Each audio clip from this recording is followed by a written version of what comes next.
Amy myself here are just going to give you a few top tips on what you can do to help the bees and the butterflies into your garden.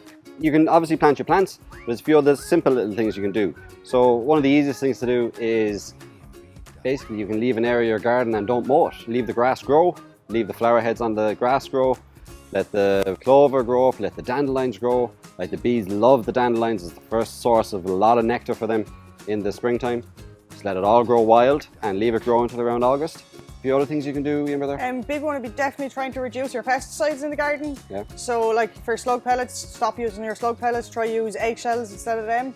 And how would you do that with the eggs? You just crushed eggshells. Just when you've used your egg at home, you've cracked your egg into a pot or whatever, you just get your eggshell, crush it up and put it out onto the garden. Some crushed seashells be really good as well. Slugs don't like crossing over anything that's kind of rough, and so definitely try reducing pesticides. That'd be a massive one for helping the bees in the garden. Wouldn't another one be the likes of the copper tape? You can put the copper tape around pots and veg pots, and that deters the slugs. That'd be definitely a good one as well. Instead of using the slug pellets, just try reducing pesticides in the garden is definitely a helpful way for the bees.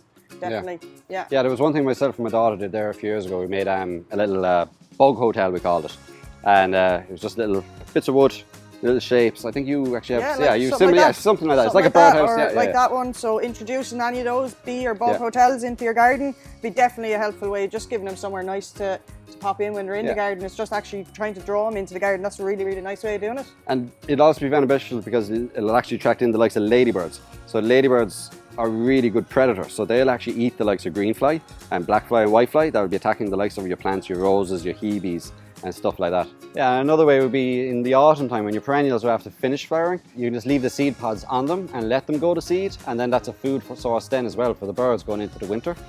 And you'd also have the likes of a wildflower meadow you'd be able to plant. Definitely a wildflower garden would be a really good idea because it's wild natural plants that the bees love coming in for. Just even a small section in your garden, maybe a corner that you don't away from the house, or have it in near the house if you wanted. Yeah. But definitely a corner in the garden with a bit of wildflower would be really, really good for the bees. Yeah, it doesn't need to be a massive area. No, like it could literally be like a metre squared. Yeah, even in a pot or something like that, a nice sized pot in the garden would be perfect. Just a small section of the garden and some wildflower would be absolutely brilliant for the bees. Nice simple way to do it. Really simple way. So that's our top tips for a bee-friendly garden.